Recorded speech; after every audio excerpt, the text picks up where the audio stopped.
Since its inception, Doctor Who always lived at this strange crossroad between whimsy and terror.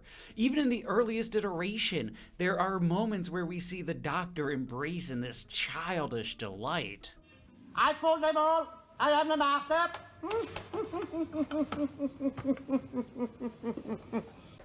Across the decades and regenerations, the show would continue to balance this with no-budget costumes, set pieces, and this offbeat sense of humor with really intense stakes, genocidal invasions, and the loneliness of eternity just weighing on you.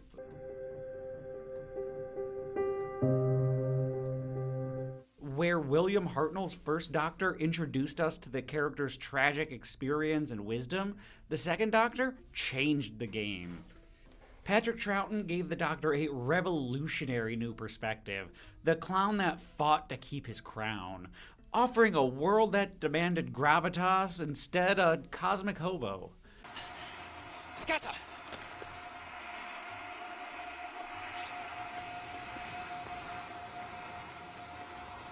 I think it is this exact paradox, laughter as resistance, that is the second Doctor's greatest gift to audiences.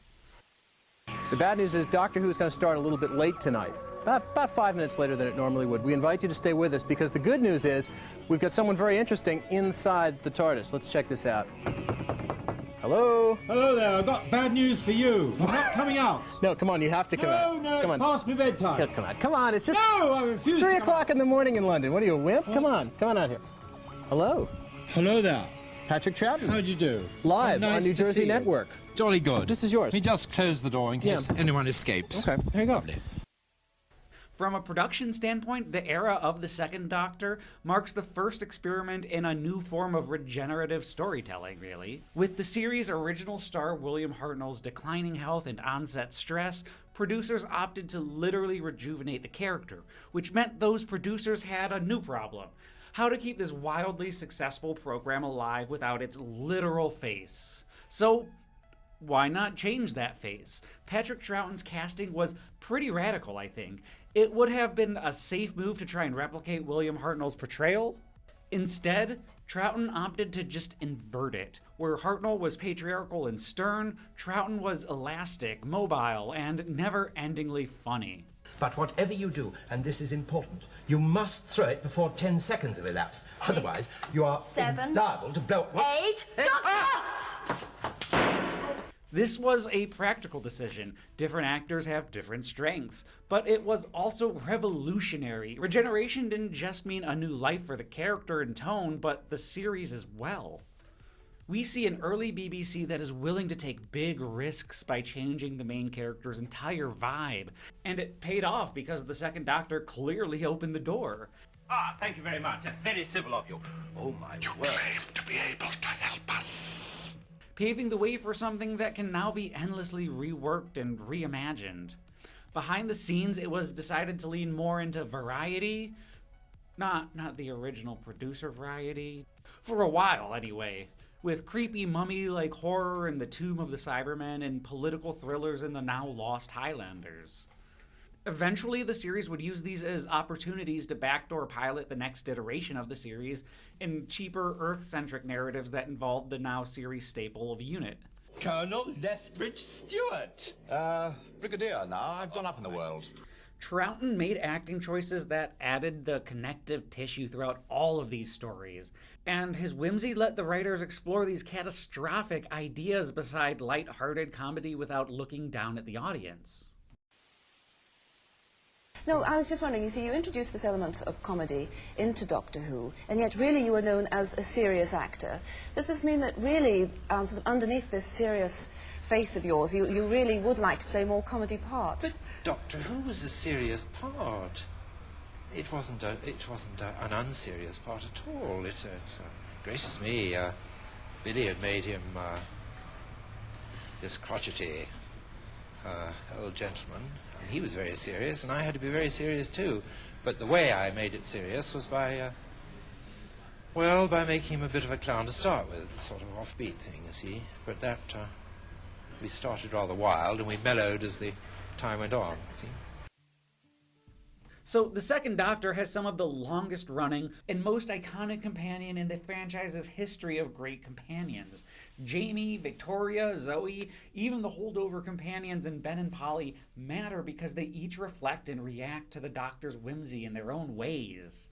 Ben and Polly become the anchor to that original series. Their continuity with the First Doctor and his adventures on the 10th planet are what convinced the audience to trust this new character. Jamie, even more out of time than the typical companion, makes for the perfect foil to ask questions for the audience, becoming so beloved that he has his own little side story amongst the Doctor Who lore to get extra time with this Doctor. Look at the size of that thing, Doctor. Yes, Jamie, that is a big one. Victoria's gentle nature highlights the Doctor being protective, only to be swapped with Zoe as the inverse to Jamie being plucked from the future with her own brilliance that could match the Doctor's at times. Do you submit? Submit! The Doctor's companions during this time show how Whimsy functions in community. The Doctor is not a solo act for his own benefit. It is this strategy that lets the people around him act. The Doctor will always remind us that he is in control, but waits to let those around him try and fix things first more often than not. For viewers, this whimsy gives the audience breathing room in the most tense moments between running into Cybermen and ancient tombs and from Confederate soldiers and war games. Sausages! Man will just become like a string of sausages all the same. The Second Doctor immediately disarms fear and anxiety. He gives his friends room to be brave and grow on their own. Time and time again, he shows us this light-hearted demeanor is not only for the sake of his sanity. He isn't only lightening his trauma, but turning whimsy into a sort of ethical soundboard. The Doctor, in lowering the emotional temperature of a crisis, makes catastrophe manageable enough for people to move, both his companions and the millions watching as a whole. This joy is why so many fans remember this Doctor so fondly. It is this energy that Troughton brought to set. With the Second Doctor, victory is signed off by laughter, and that's fabulous.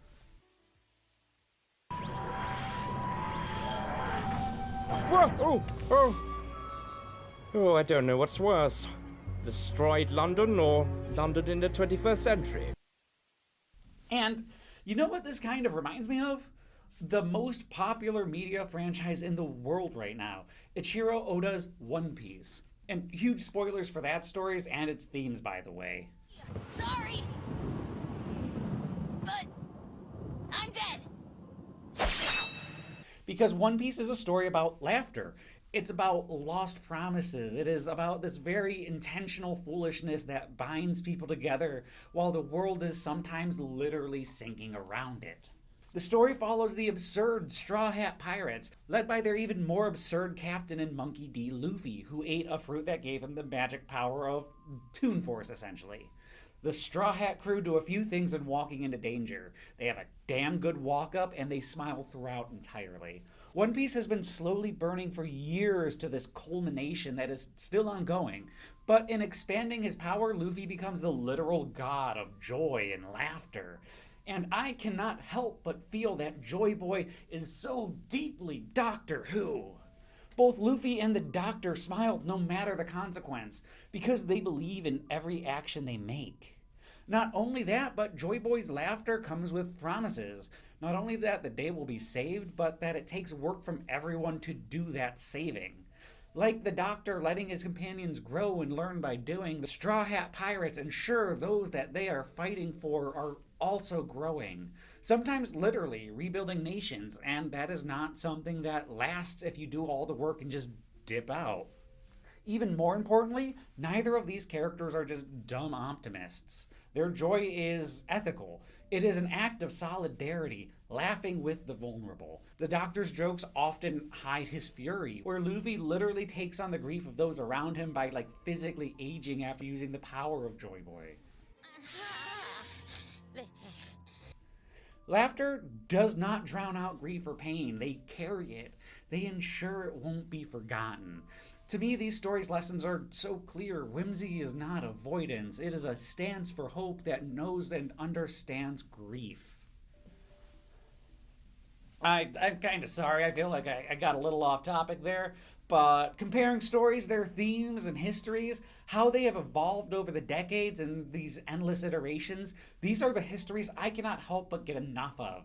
And these are things I really want to explore more. I am already planning a One Piece video for later next year, along with videos on other stories that have been super influential to me, including Avatar: The Last Airbender next month.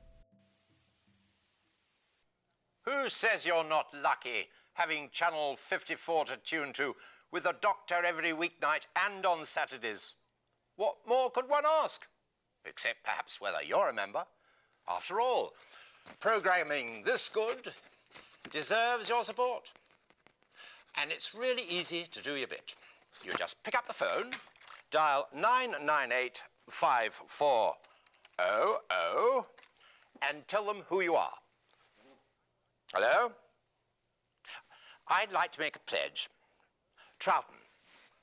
Troughton. Yes, of course it's me. Now, I don't think we can talk about the Second Doctor and his legacy without looking at how he fought. And who he fought. This was an era that featured some of the franchise's most horrifying villains. While they were introduced with the first Doctor, the Cybermen appeared with Troughton's Doctor more than any other. We get another attempt at a villain that is a match for the Doctor's wit and the great intelligence, commanding his big old snuggly Yeti. Attack now! Attack the Yeti! No, stop it! There are also real human villains. Sure, there is usually an alien element, but the Cybermen's invasion and the war games have human antagonists. Their cruelty and bureaucracy take center stage as well. In these contexts, especially that of the Cybermen, Whimsy here is there to displace that terror. The Second Doctor especially is the antithesis to the emotionless calculations of the inhabitants of Mondas. The Doctor, being so off the wall and sometimes nonsensical by design, beats to a rhythm that no Cybermen will ever be able to reproduce. If you don't feed a flawed logic, it will starve. You know our ways, you must be destroyed. This is why the clown matters. Tyrants especially have no way to diffuse them without doubling down and showing their cruelty outright. The Doctor's whimsy is also constantly reframing the stakes of his adventures. The Doctor, a time-traveling alien that can change his face at pretty much will. It is his humanity that hope hinges on throughout this entire era of the series. The Doctor does not deny dread or gaslight anxiety. He is inoculating against it. It is not about outacting a scary situation. It is about reminding the fear that it does not own. It is owned. Garlic cake, the human being Valerie from Earth program Blue Peter has made. Yes, but I think there is too much chocolate.